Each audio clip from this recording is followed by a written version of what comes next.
dari piut sampai ponaan, mungkin adik, seluruh keluarga, kerabat, dan yang mendengar. Syukur alhamdulillah kita semuanya dalam keadaan sehat. Saya ulangi, dalam keadaan sehat, stabil. Alhamdulillah. Ini berkat dari rahmat Allah, ridha Allah, kasih Allah kepada umat ini. Hari ini titik pusatnya ialah ulang tahun saya, nama Gatam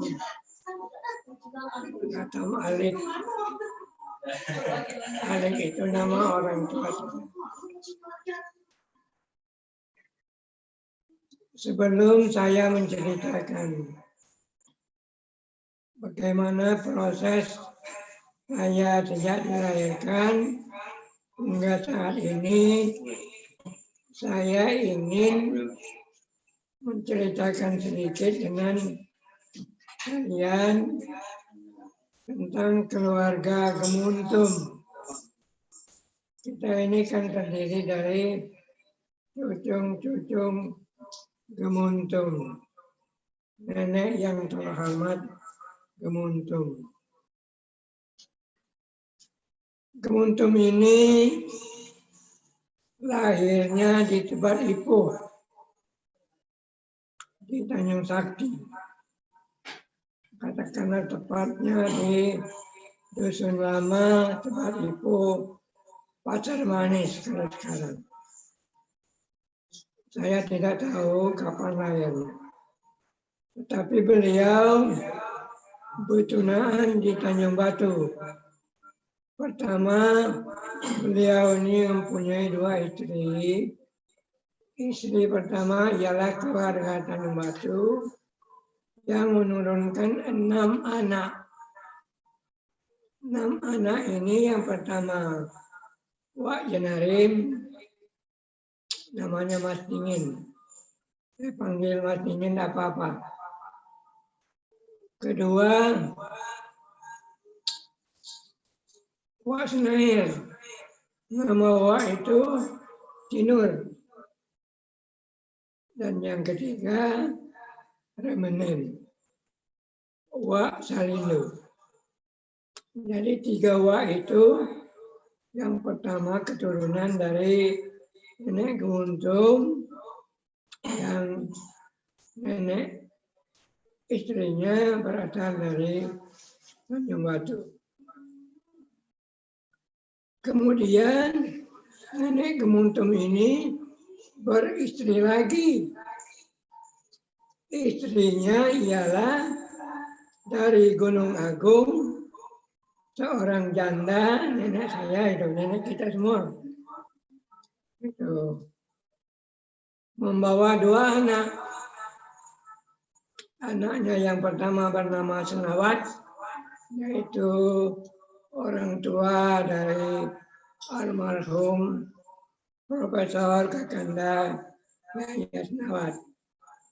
Dan anak yang kedua adalah Agam, anak dari adik Makinem. Lalu di Gunung Agung, nenek Gemuntum ini menambah anaknya 2 orang, yaitu ayahanda almarhum Alik dan almarhum Ajirudin. Sementara itu di Tanjung Batu masih ada yang lain, adik-adik dari ayahanda saya ini, yaitu Mamanda Wahid, itu nenek dari Yosef Rizal tadi. Kemudian Mamanda Hasim, lalu yang ketiga Ibu Maruki, namanya Rapi. Itulah yang lahir di Tanjung Batu. Jadi di Tanjung Batu 6 orang, di Gunung Agung 2 orang, dengan 2 orang anak bawaan dari istri kedua. Itu semua bagi saya adalah keluarga saya semuanya.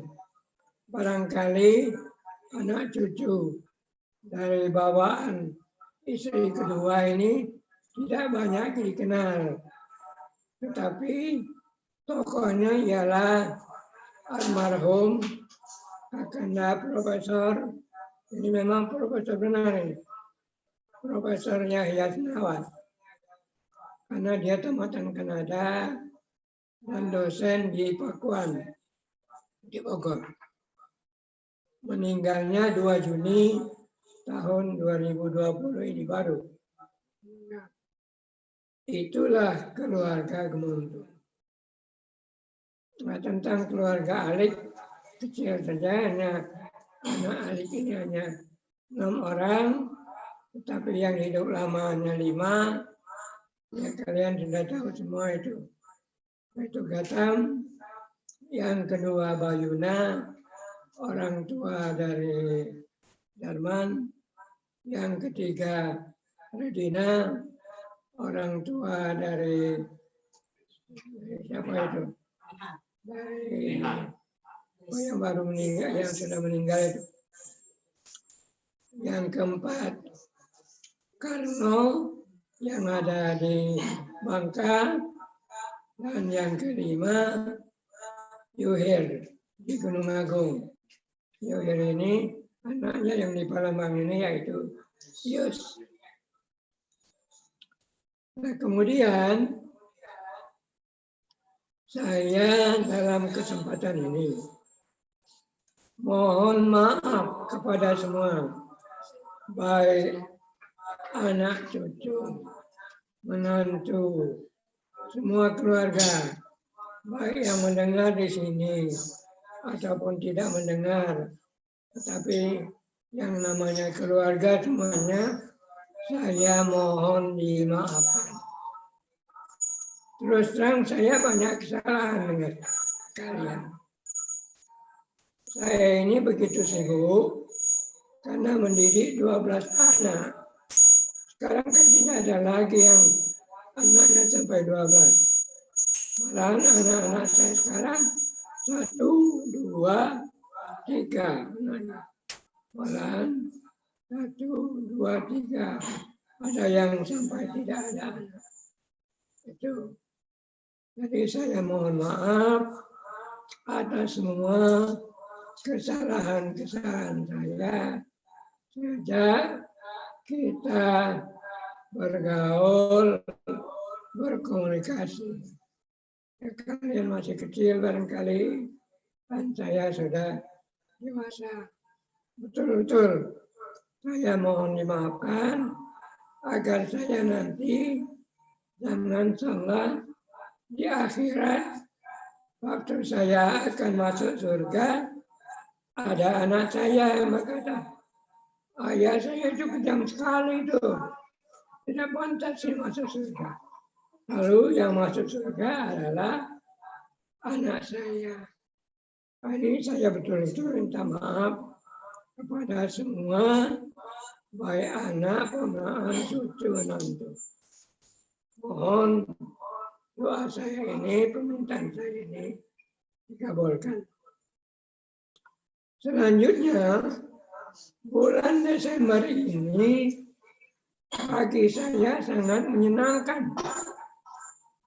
Betapa tidak, ada 12 dari keluarga Gatam yang berulang tahun bulan Desember. Ringkas saja saya sebutkan, dimulai yang kecil, tanggal yang kecil, mulai dengan anak gowon, namanya Akira, lahirnya tanggal 6 Desember 2008. Berikutnya lahir tanggal 8, yaitu anak mereka, namanya apa namanya itu?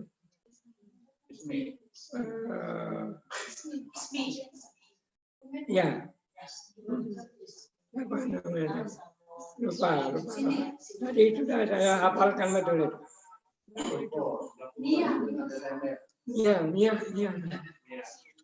Namanya Mia, lahirnya 8 Desember tahun 1997.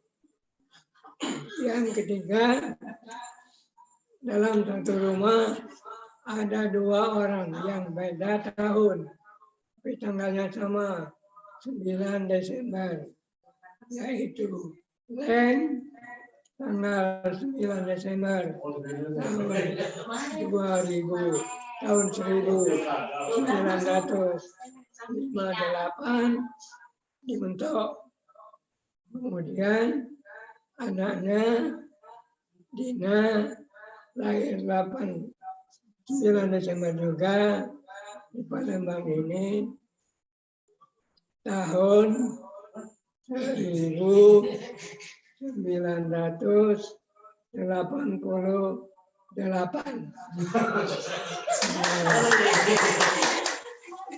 Lalu saya hari ini kita ulang tahun semua itu.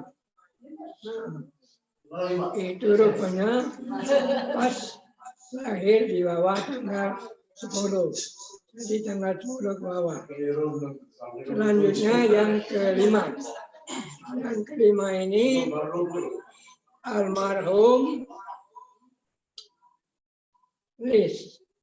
Anaknya. Bukan almarhum Lisnya, bukan. Anaknya Weli. Weli ini tanggal 20 Desember tahun 1981. Kemudian tanggal 22 ada Sal dari sini.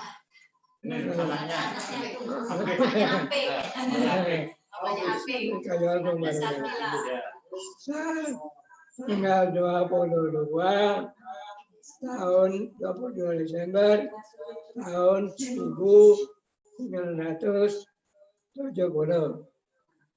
Lalu yang ketiga, yang di atas tanggal 20 ini, Des ini tanggal lahirnya 27 Desember tahun 1964. Lalu kemudian Mala ini Mala ini tanggal 28 Desember tahun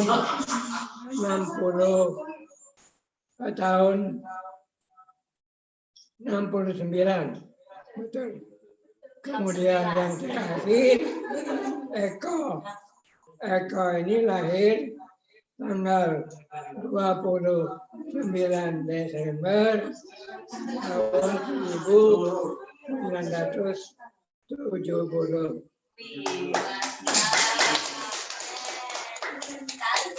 Itulah ulang tahun kita bulan Desember ini. Kalau mau dirayakan, tapi tidak dirayakan, kan tidak apa-apa digabung seperti ini.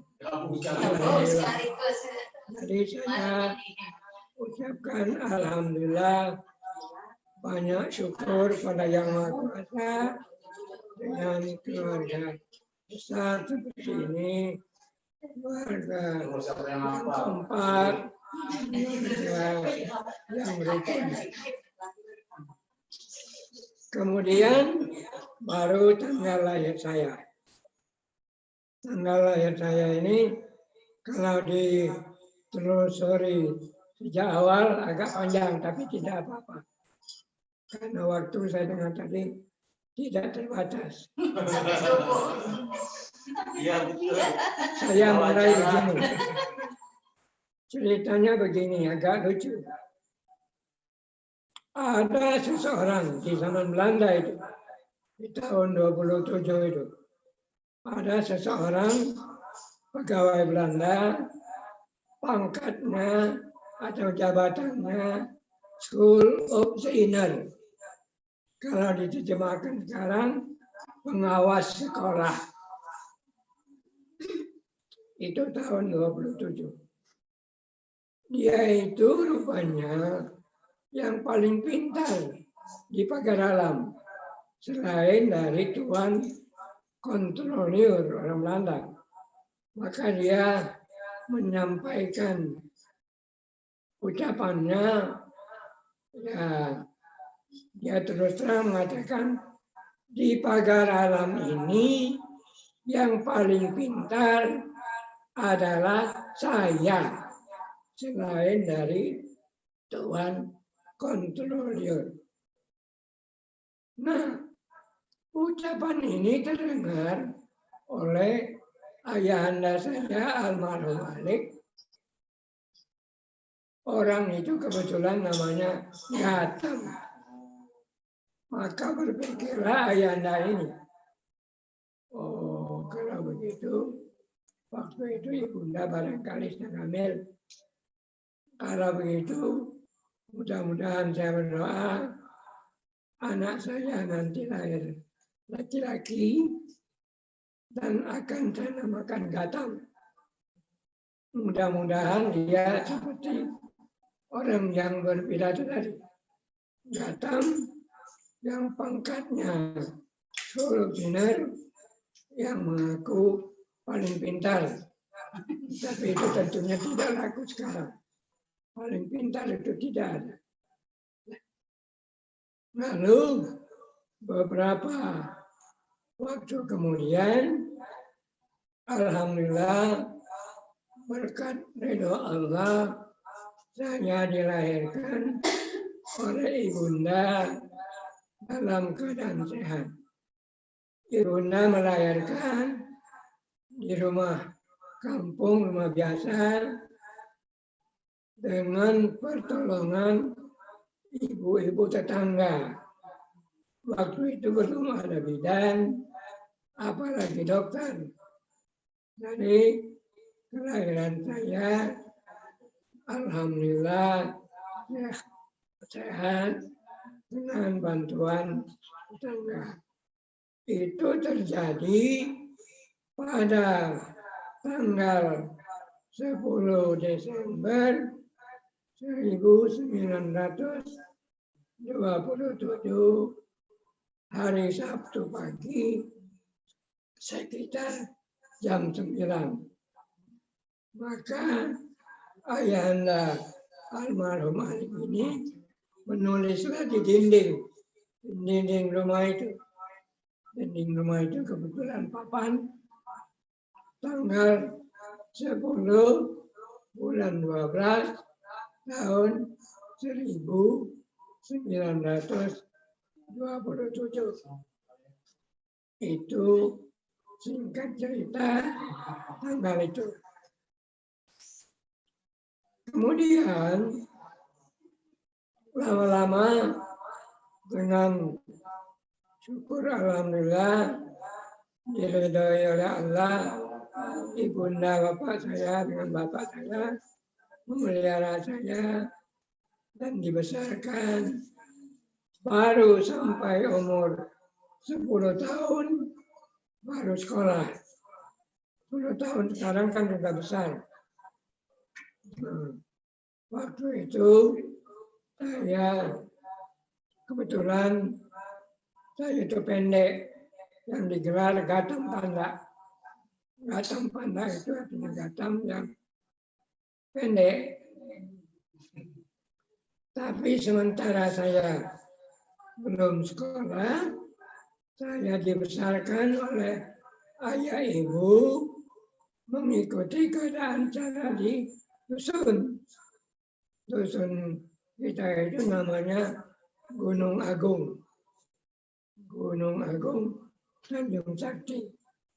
Sampai sekarang dusun itu masih bernama Gunung Agung.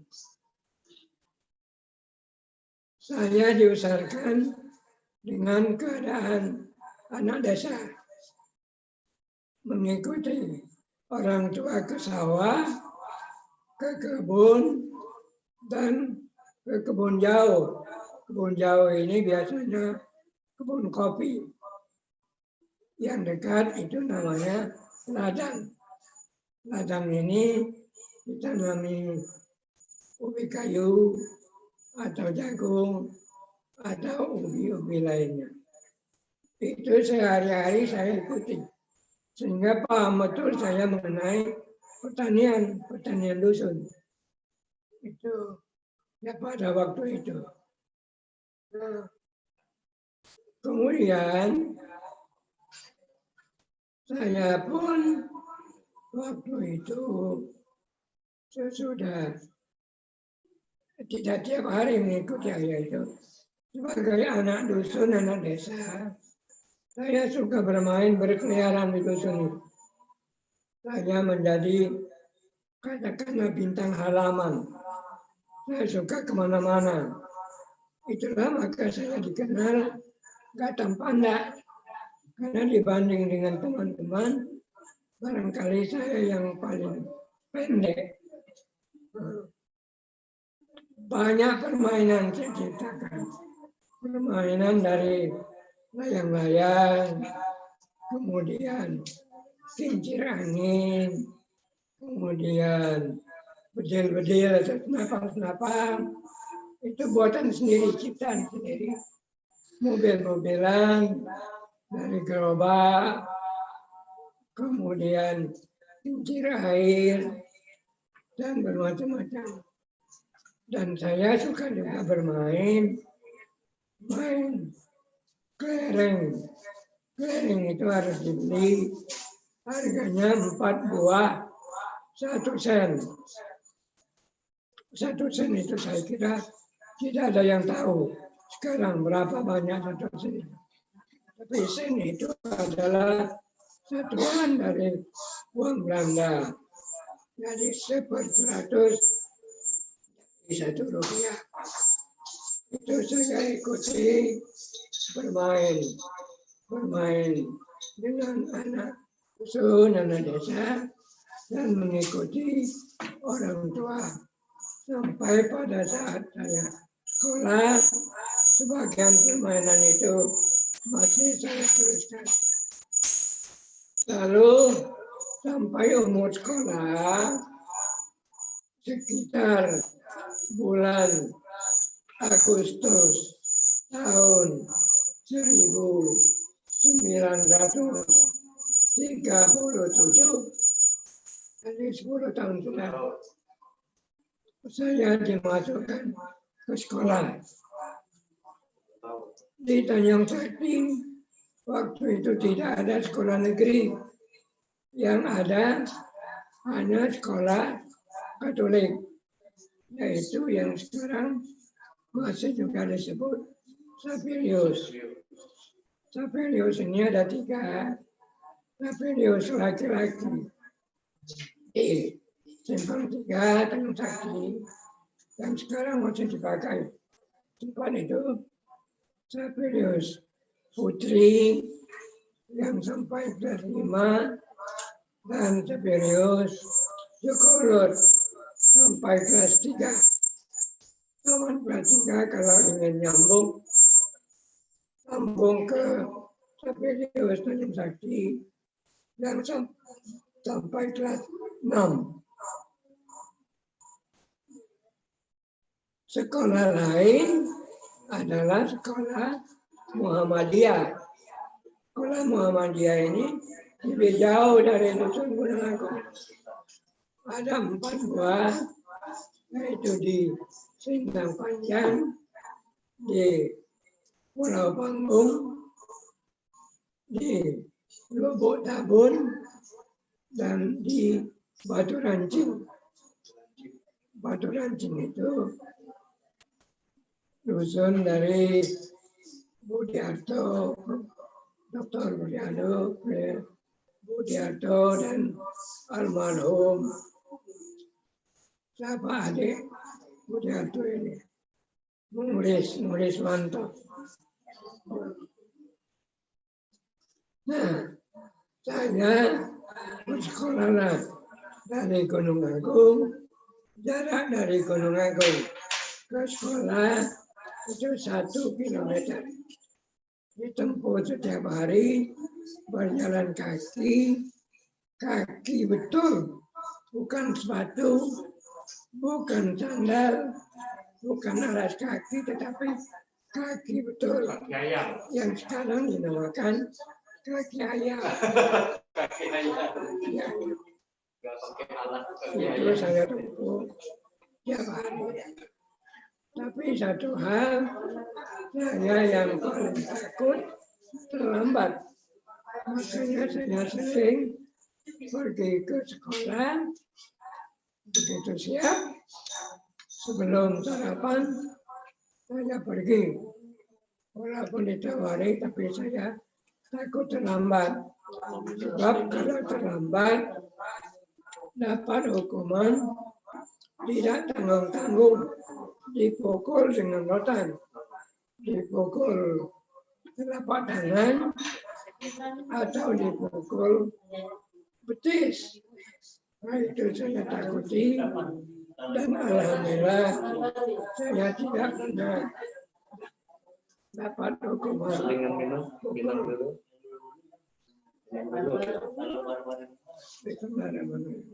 Saya mohon maaf, minum dulu.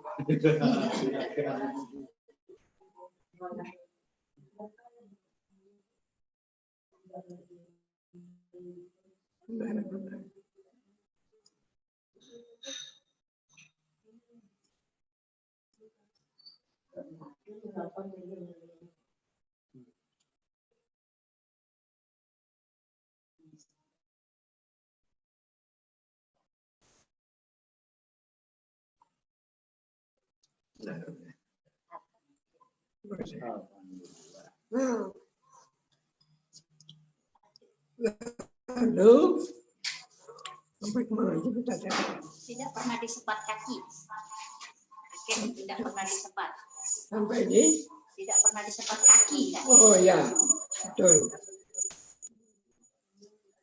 Jadi saya mohon maaf kalau saya katakan termasuk anak yang sering mendapat, kalau istilah sekarang, ranking.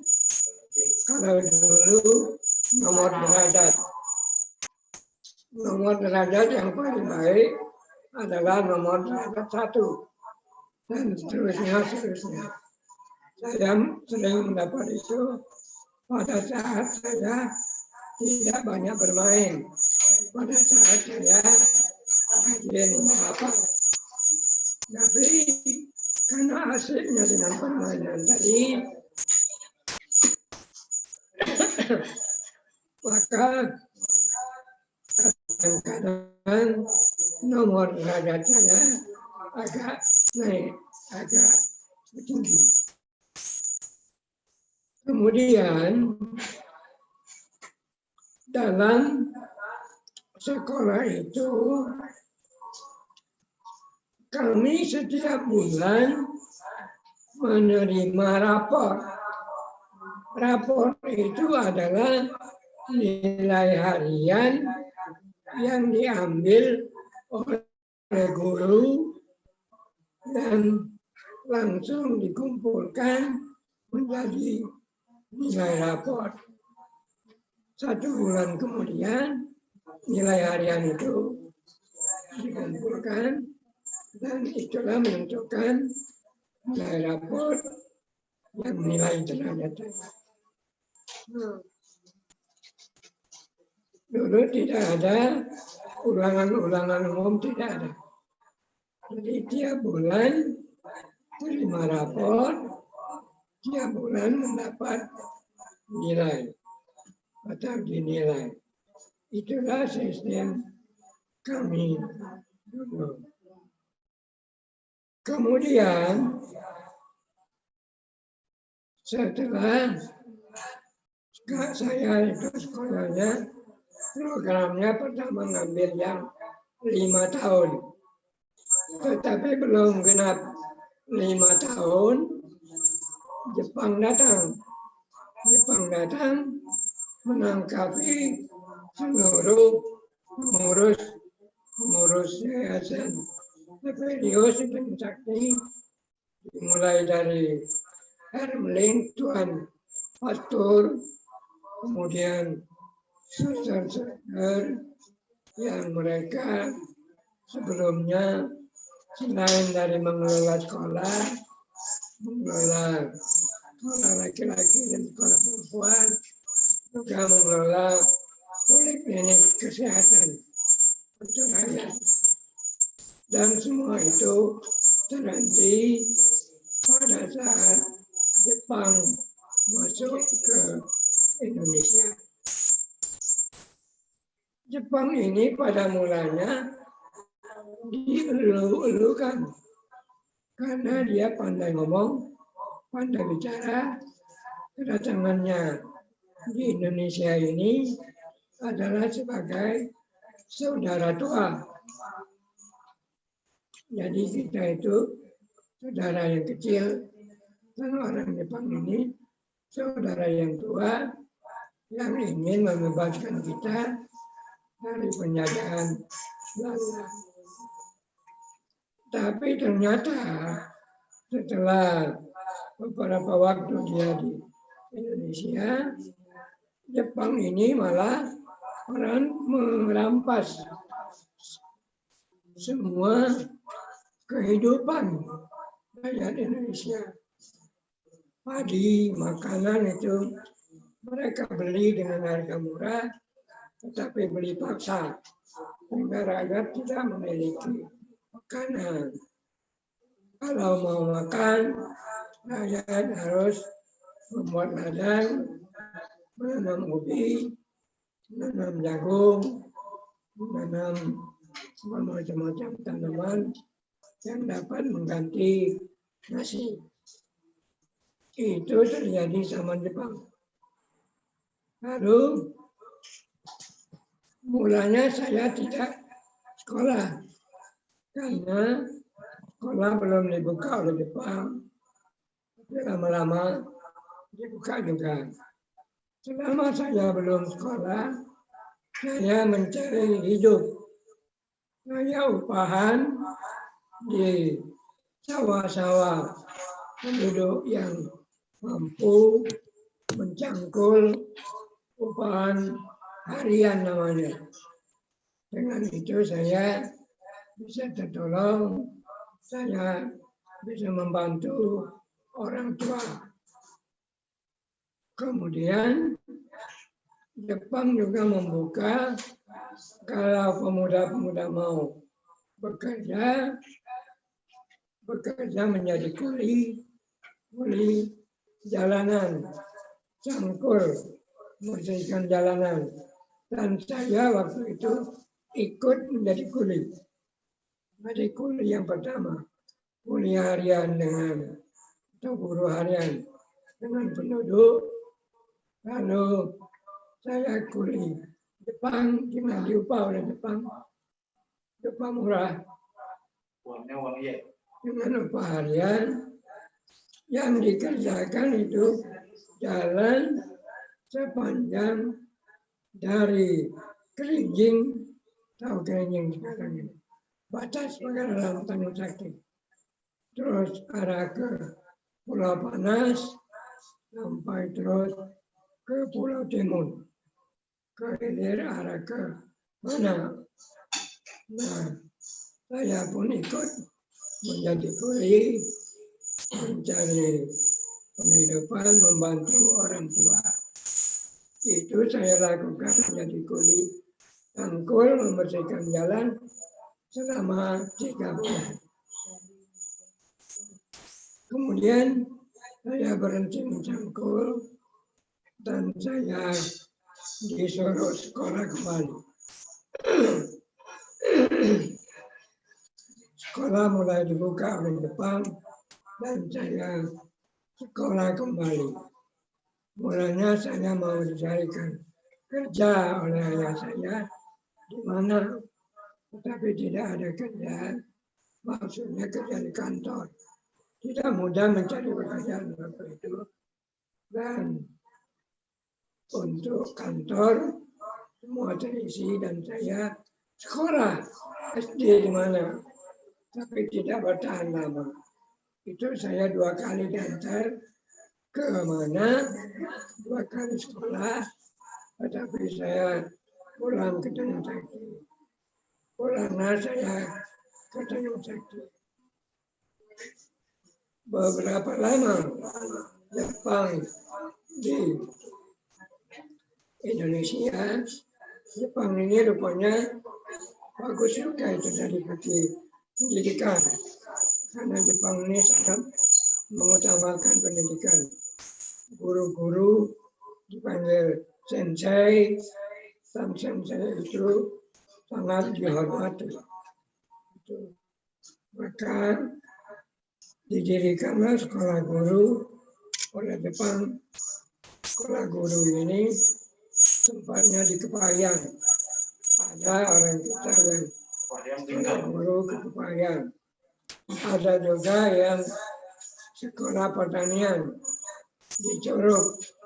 Banyak pemuda-pemuda kita yang sekolah di Curug. Sementara saya memilih sekolah ke Palembang. Nah, sekolah saya itu katanya sekolah teknik perminyakan. Bahasa Jepangnya Sekiu Kongyo Kako.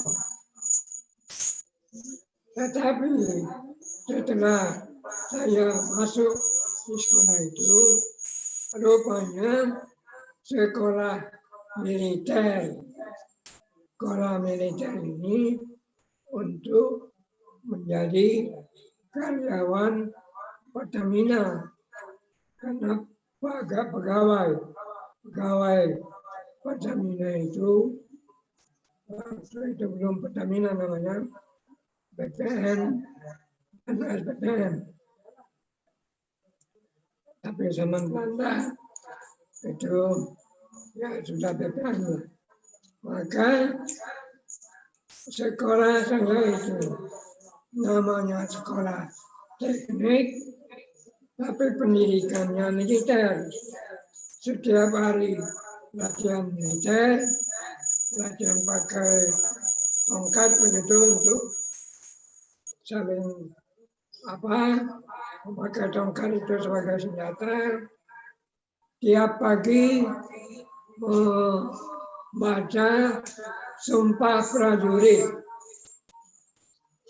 Saya ingat satu kalimat Sumpah Prajurit itu Stud Gunjingwa, artinya seorang prajurit. Nah, lanjutannya saya lupa bahasa Jepang.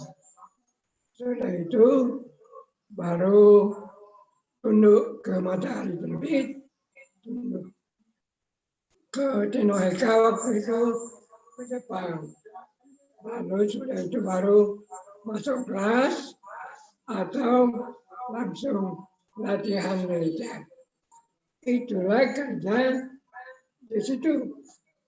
Yang tadinya katanya sekolah teknik, memang di dalam sekolah itu ada sedikit pelajaran teknik, yaitu pelajaran bagian jurusan di Pelaju itu. Ada jurusan tambang, ada jurusan listrik, ada jurusan peminyakan, dan banyak jurusannya dalam bahasa Jepang. Jadi sekolah teknik itu memang ada, tapi yang diutamakan itu jadi militer. Guru-guru kami semua militer. Militer orang Indonesia atau orang Jepang. Kepala sekolahnya orang Jepang. Saya ingat nama kepala sekolah itu Kawashima. Kawashima. Pangkatnya Letnan 2. Letnan 2 ini tanda pangkat Jepang waktu itu garis 1, bintang 1. Bintangnya itu. Sementara kalau guru-guru itu militer, orang Indonesia itu pangkatnya bintang juga, tapi bintang dari kain yang kuning gitu. Nah, itulah keadaan sekolah itu. Disiplinnya luar biasa. Kalau salah, disiplinnya Bintayaru. Bintayaru ini adalah kepalan tinju yang dipukulkan ke pipi. Itulah hukuman kami. Jadi kalau ada yang kena hukuman, apakah ada pertengkaran dan lain-lain, maka diadu antara murid dengan murid saling tinju pipi. Bergiliran itu. Sudah yang satu lagi. Tetapi yang sangat mengerikan, kebetulan saya mengalami Bintayaru itu satu kelas kami. Satu kelas itu asalnya begini. Pada saat keluar main, rupanya pelajaran pada saat itu agak panjang sehingga agak lambat keluar main. Jadi kami satu kelas itu, walaupun bel sudah keluar main, yang lain sudah keluar semua, kami masih dalam kelas. Sesudah pelajaran satu usai, baru kami keluar. Belum lama keluar main, bel berbunyi lagi untuk masuk lagi. Nah, pada waktu itu kami berlambat-lambat. Semua satu kelas itu lambat-lambat masuk kelas walaupun sudah dipanggil oleh guru. Karena panggilan itu tidak segera dipenuhi, kami pun mendapat hukuman Bintayaru rame-rame satu kelas. Caranya itu saya ingat betul karena saya mengalami. Dihitung baris. Nomor 1 menyiapkan tinjunya, memukul semua barisan itu. Kita 30 orang. Mulai dari nomor 2, nomor 3, nomor 4 sampai ujung. Kemudian dia berdiri paling ujung, menunggu giliran untuk dibayar untuk dipukul. Begitulah seterusnya dari nomor 1 sampai nomor akhir kami saling pukul sehingga habis pukulan itu berdarah-darah mulut kami, pipi kami, ada yang lepas gigi. Nah, itu saya ingat betul hukuman ala Jepang. Yang lebih kejam lagi, kalau ada yang melarikan diri. Melarikan diri maksudnya mau balik ke dusun, kampung sendiri. Nah, kalau itu tertangkap, maka dia dikurung seperti kurungan anjing barangkali. Setelah itu dipukul dengan kayu. Oh, itu luar biasa. Saya kalau ingat itu enggak menangis hanya rasanya. Itu ada beberapa orang begitu. Itulah hukuman menyimpan. Alhamdulillah kami tidak lama begitu. Sebelum sampai 1 tahun, Jepang pun kalah, Indonesia merdeka, dan kami pulang ke tempat masing-masing. Begitu saya pulang ke Tanjung Sakti, keadaan sudah lain.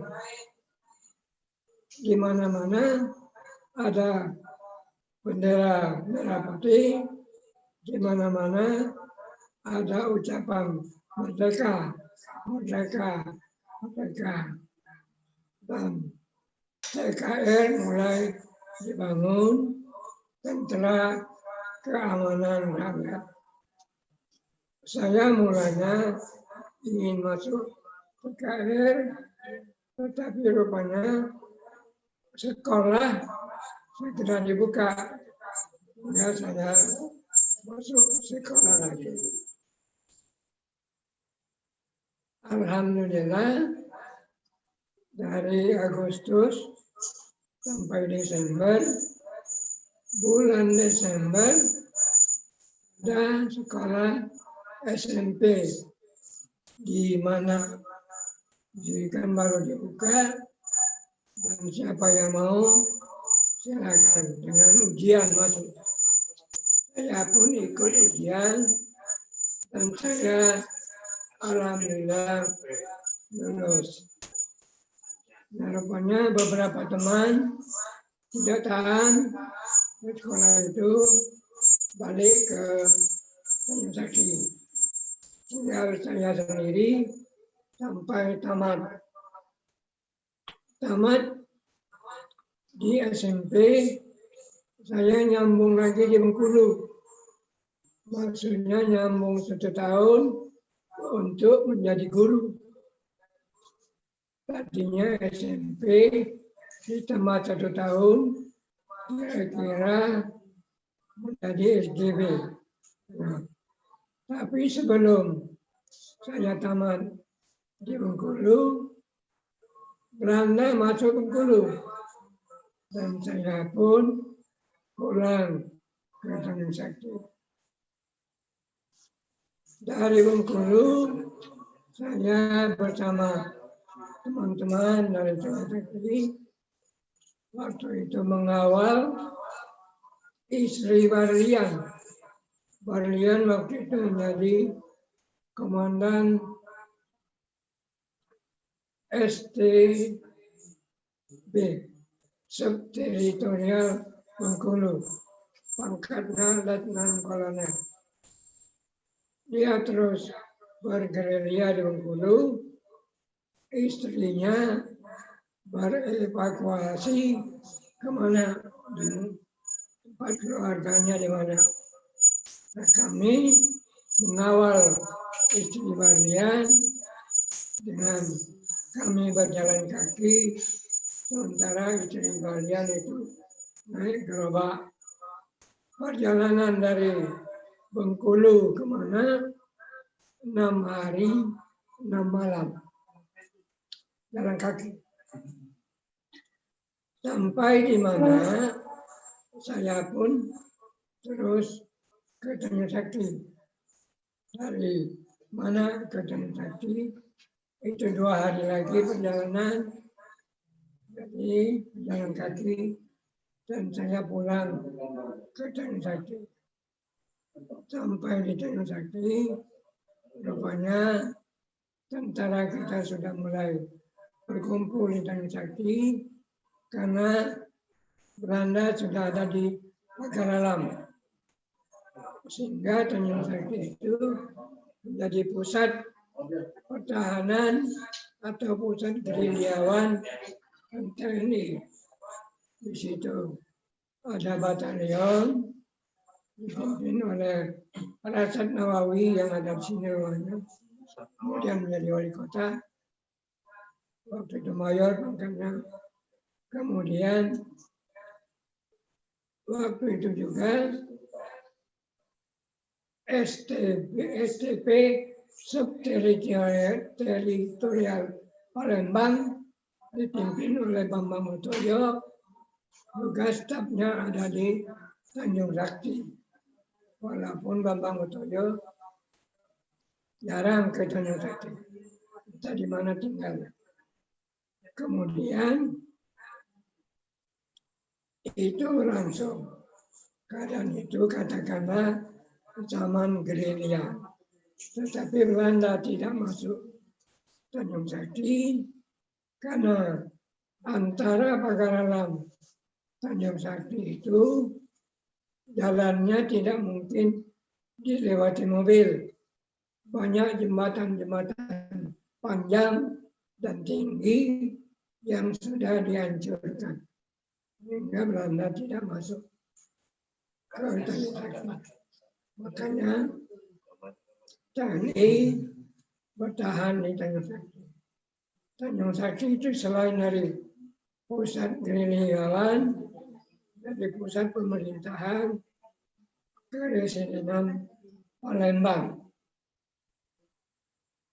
Saya ikut di sana sebagai tentara pelajar, mengumpulkan bahan makanan, bantuan dari rakyat untuk tentara, untuk para pejuang.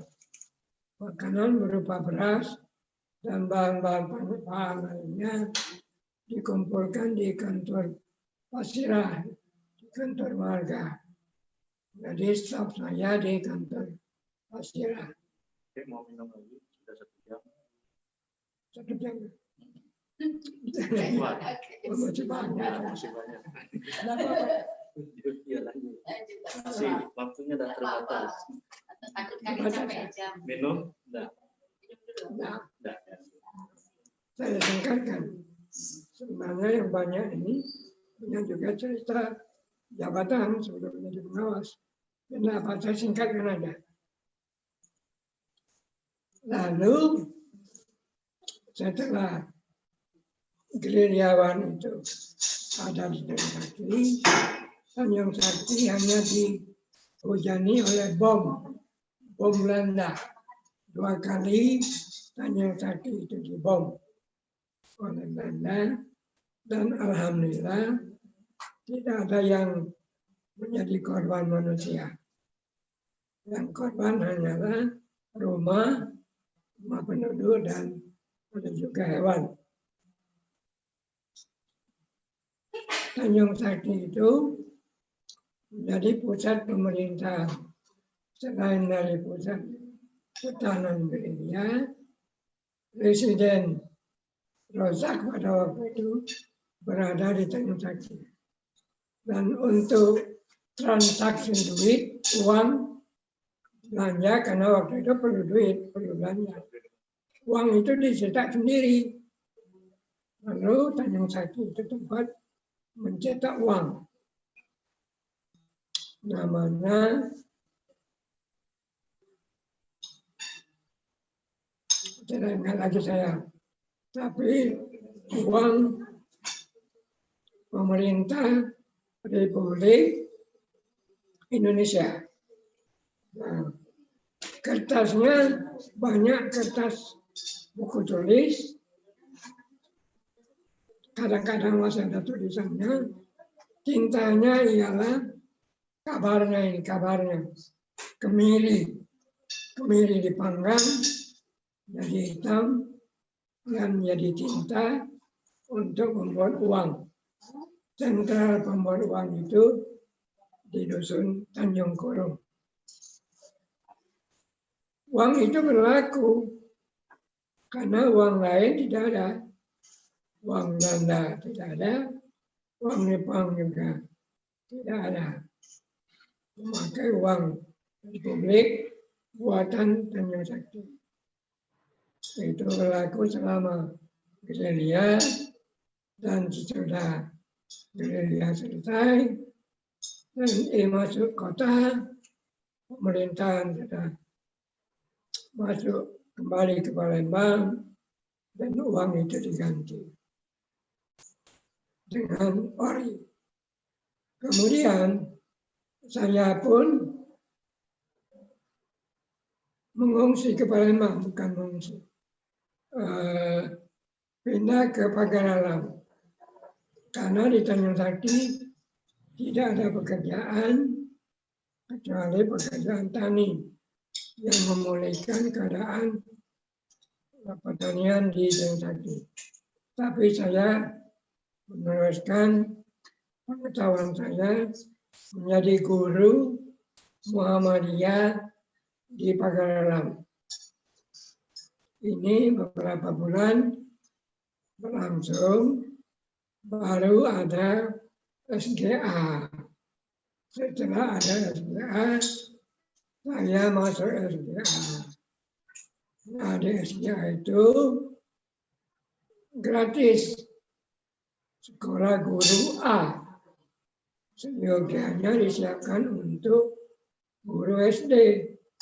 Tetapi karena guru SD ini ya katakanlah masih ada dan lebih mudah, nah, maka yang tamat SDA menjadi guru SMP dan jadilah saya guru SMP di Batu Raja. Di Batu Raja saya 2 tahun, dan itu saya sekolah lagi di Palembang. Lagi SMP 1 tahun. Ya sudah, lagi SMP 1 tahun, pindah ke Kayu Agung. Di Kayu Agung itu 2 tahun, tahun 68, bukan, tahun 56.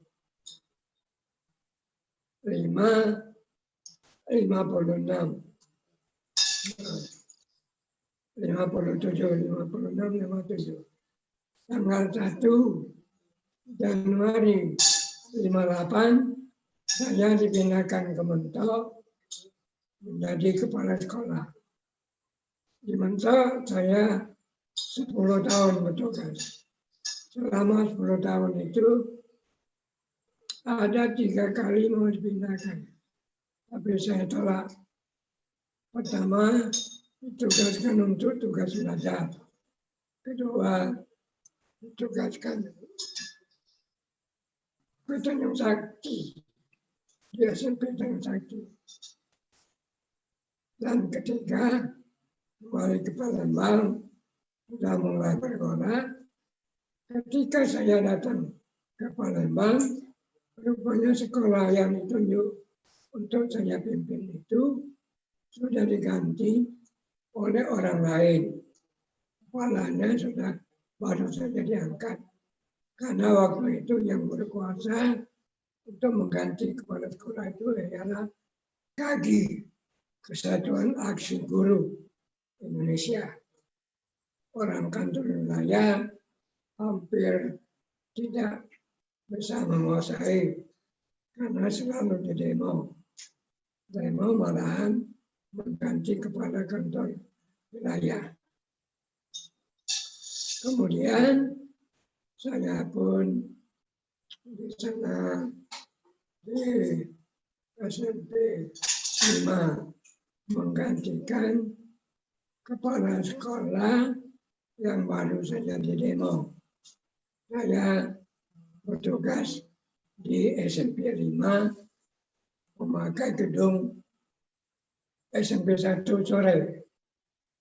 Peralatan tidak ada, semua itu serba minim, mesin ngetik tidak ada, kalau mau ngetik mempanggil SMP 1.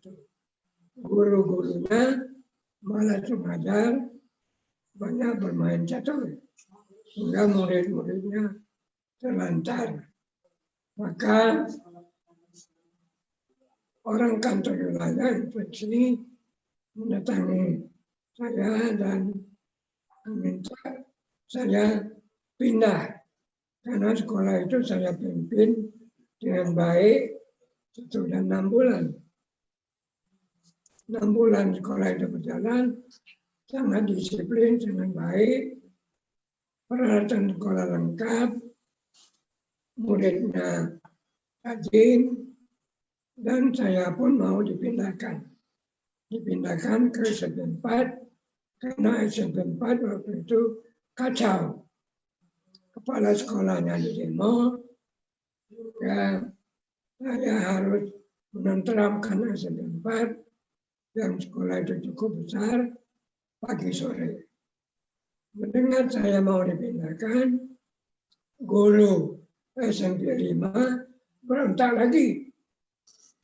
Mengatakan, kalau Pak Gatam dipindahkan, kami akan mogok lagi. SMP 5 akan mogok lagi dan kami tidak mengajar.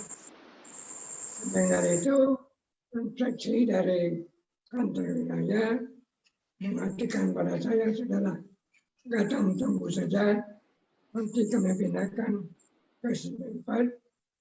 Ya, sesudah SMP 5 ini bisa tentram dengan orang lain.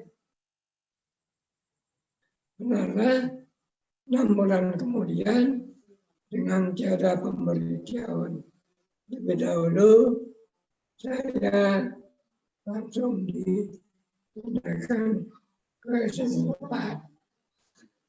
SMP 4, saya bertugas mulai 15 Desember sampai tahun 80. Wah, kena salah. Nah, saya 10 tahun 6 bulan di SMP 4. Tidak ada usulan pindah, saya diam saja. Dan murid-muridnya tentram. Sebelumnya guru-guru berkelahi. Kepala sekolah dibawakan pedang. Ya, tapi gawat memang. Murid-muridnya juga sering berkelahi.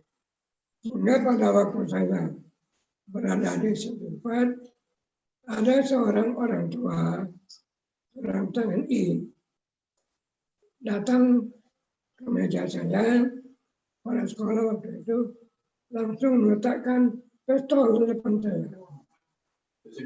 Saya tersenyum saja, karena saya tidak bersalah. Nah, dia mengatakan, anak saya itu diganggu oleh anak-anak lain. Tolong Bapak tertibkan.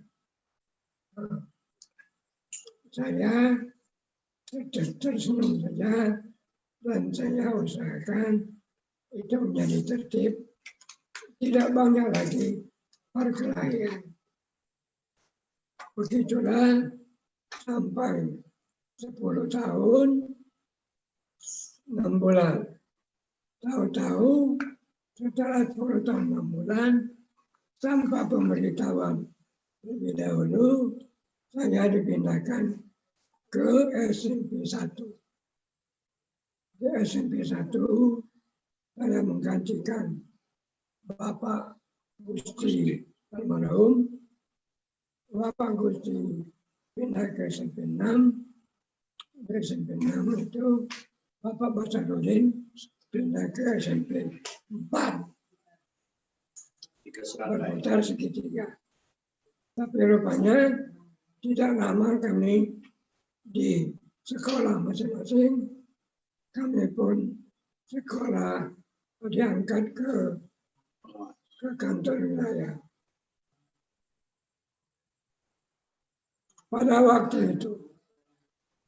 waktu saya diangkat, dan diangkat itu menjadi bahasa Belandanya Surojiner, bahasa Indonesianya pengawas, yang mengawasi SMA dan sekolah kejuruan.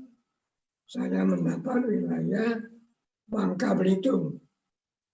Pada waktu itulah, 55 tahun kemudian, sesudah ayahanda almarhum Alik berdoa mudah-mudahan anak saya ini menjadi orang seperti orang pidato itu, menjadi orang pintar.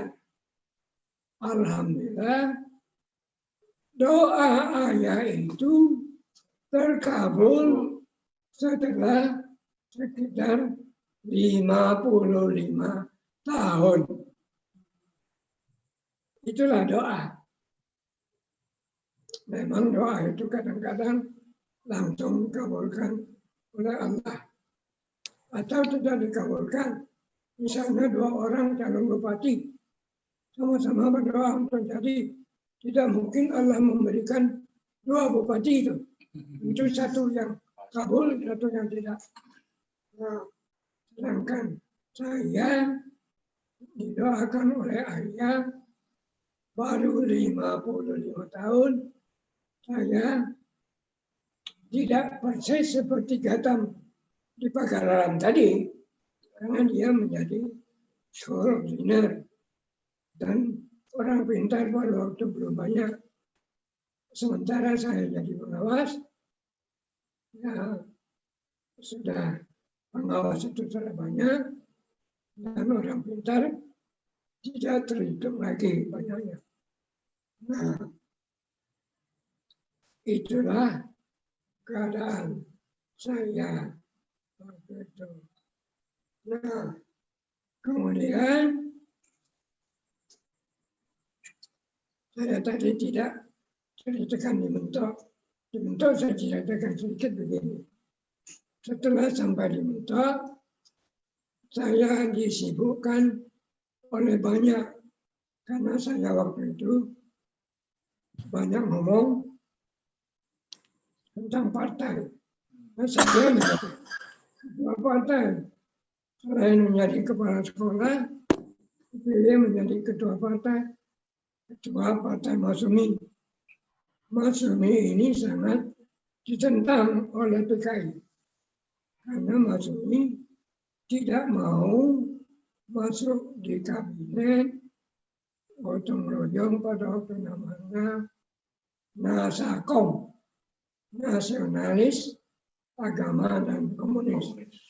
Di dalam kabinet itu ada komunis, ada juga beberapa partai agama, ada golongan nasional yaitu PNI. Yang besar adalah PNI dengan Masyumi. Nah, Masyumi itu menolak untuk masuk kabinet, lalu partainya dia bubarkan sendiri, yang kemudian oleh pemerintah ditambahkan dibubarkan oleh pemerintah. Jadi 2 kali bubar. Nah, akhirnya saya dicap kepala batu. Kepala batu itu kepala keras, tidak mau tunduk kepada pemerintah Soekarno. Karena ini Nasakom, sedangkan saya hanya Masyumi itu tidak mau kerjasama dengan pemerintah. Sehingga pada satu kali saya mau ditangkap.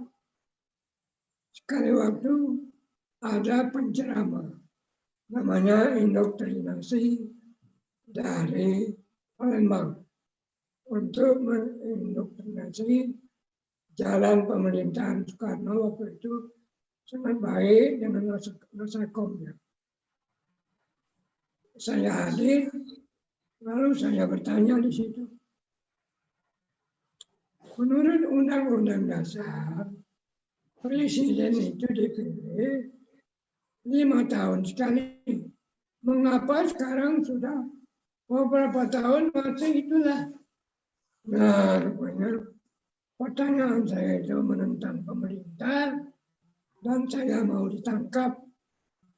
Diperintahkan kepada polisi supaya saya ditangkap. Alhasil, kepala polisi waktu itu orang Lahat dan dengan saya seperti 2 beradik. Namanya Adil Nasir. saya dipanggil oleh polisi ini, oleh penasihat. Kabar katanya ngomong itu. Salah katanya. Oh, itu kan buku pelajaran di sekolah.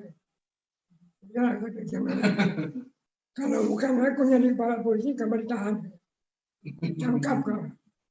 Dan ditangkap, entah dicapak ke mana. Oleh PKI. Masuk ke Alhamdulillah saya selamat. Tetapi pada waktu itu saya mulanya masih dicap kepala batu. Alhamdulillah setelah PKI berontak dan patennya dilarang, maka Masyumi mulai berangkat lagi. Mulai hidup lagi dengan nama lain, namanya Parmusi. Tapi saya tidak ikut lagi karena saya sudah di Palembang waktu itu, tidak ikut partai-partai. Memang dibentuk banyak tugas, yaitu karena orang baru, banyak tugas selain dari kepala sekolah, akhirnya sekolah yang saya pimpin itu menamatkan ketiganya, dibangun SMA. SMA pun dibangun, saya menjadi kepala SMA itu, SMA swasta. Di samping itu, saya dipercaya oleh pegawai negeri, di situ menjadi ketua pengurus koperasi pegawai negeri yang mengurus beras seluruh karyawan pegawai negeri dibentuk. Ini juga agak berat, tapi saya mempunyai banyak karyawan. Itulah keadaan saya, dan pada saat dibentuk, saya banyak diminta bantuan. Ada yang minta tolong buatkan pidato pada hari ulang tahun ABRI. Itu Koramil pada waktu itu, belum Koramil Putra Prana. Ada yang dari pejabat baru di kantor Bea Cukai, datang kepada saya menanyakan beberapa istilah kantor yang dia pegawai baru menjadi kepala Bea Cukai. Kebetulan dalam administrasi itu saya tahu itulah keadaan dibentuk, dan setelah tadi saya pindah ke Palembang, singkat cerita saya sudah menjadi pengawas. Saya mendapat tugas di Bangka Belitung sebagai koordinator pengawas wilayah Bangka Belitung. Waktu itu masih Kabupaten Bangka, belum provinsi. Saya pensiun tanggal 1 Januari 1994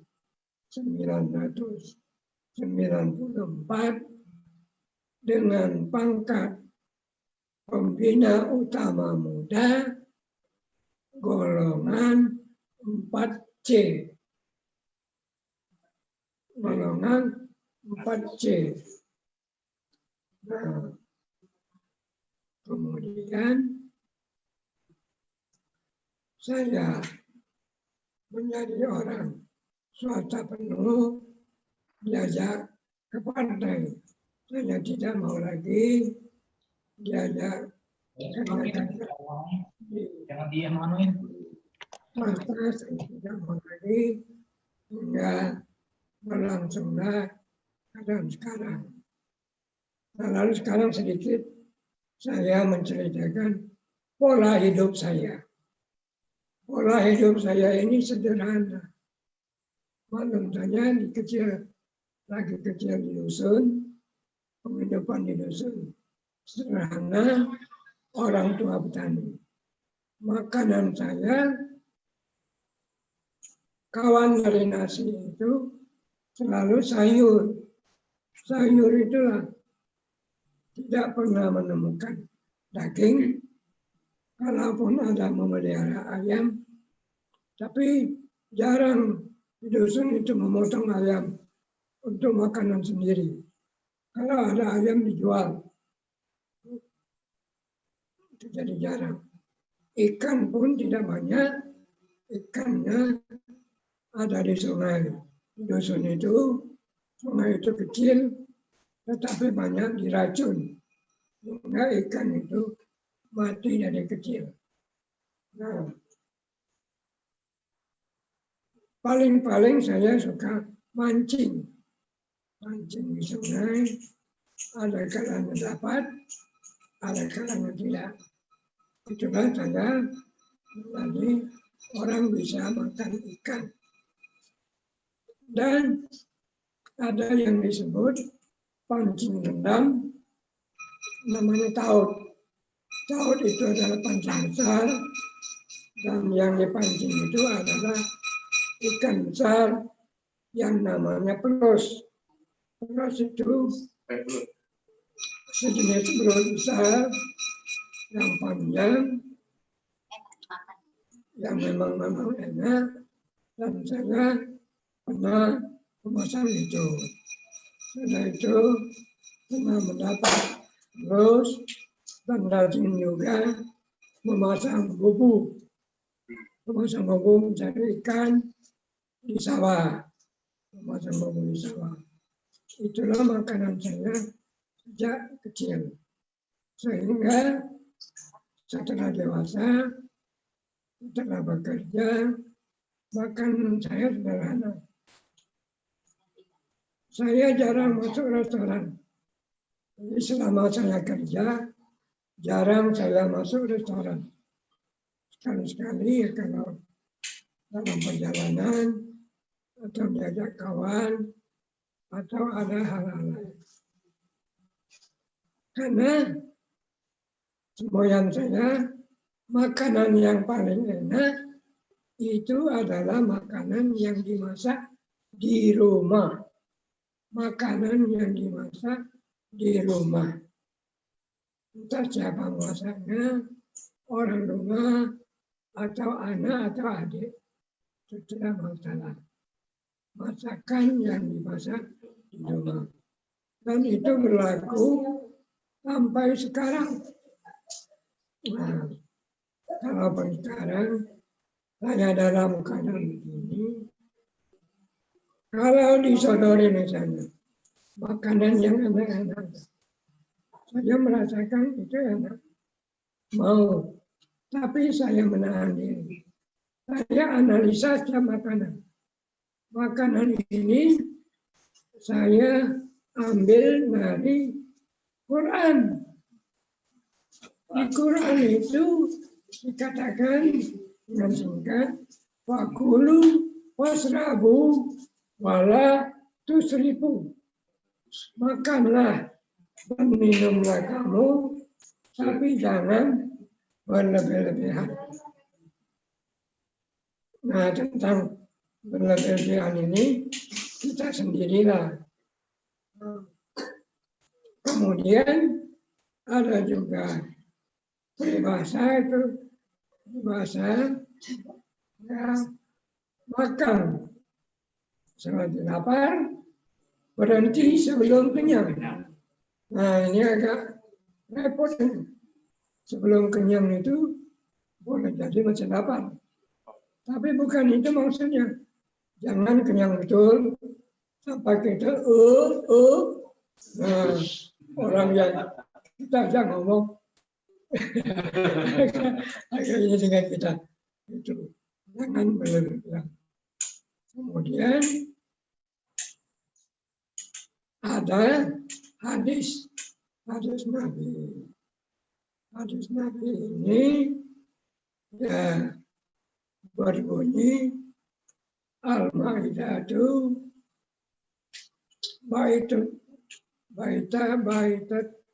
baitud da'i wal musyriku ra'sud dawa'i, yang artinya perut itu adalah gudang penyakit. Oh gitu. Saya tahu perut itu gudang. Gudang apa? Gudang penyakit. Berpantang adalah obatnya. Nah, rupanya kita harus pantang. Maka saya sekarang banyak pantang. Banyak makanan yang sering bedakan. Tadi saya disodori makanan Kue. apa tadi? Roti tadi. Tata dari mana? Bukan makanan Bapak. Jadi saya berhitung dulu untuk makanan. Apakah makanan ini enak di lidah dan enak di perut? Tetapi yang banyak itu adalah enak di lidah, Nggak enak di itu. perut, itu Sakit. dikumpulkan di gudang. Makanya kita milih-milih sekarang makanan yang kebetulan nasihat dokter belakang ini ada pernah dipanggil ke rumah dan dia menasihatkan waktu itu Haji ada di sini. Bapak ini jangan hanya diberi ikan saja, jenuh dia ganti-ganti makanan. Sekali-kali sop, apa sop ayam, apa yang lainnya. Maka itulah makanan saya. Tapi sebenarnya saya tidak tahu persis apa makanan saya itu. Hanya yang tahu adalah anak saya. Anak saya, Tata dan Tina, tahu itu karena kedua-duanya itu yang memberi saya makan. Makanya saya sekarang tinggal yang tidak mengeluarkan gigi. Gigi sudah ringan, memang tidak ada. Ya. Kerongkongan saya memang sudah kecil. Kalau diberi nasi tidak masuk.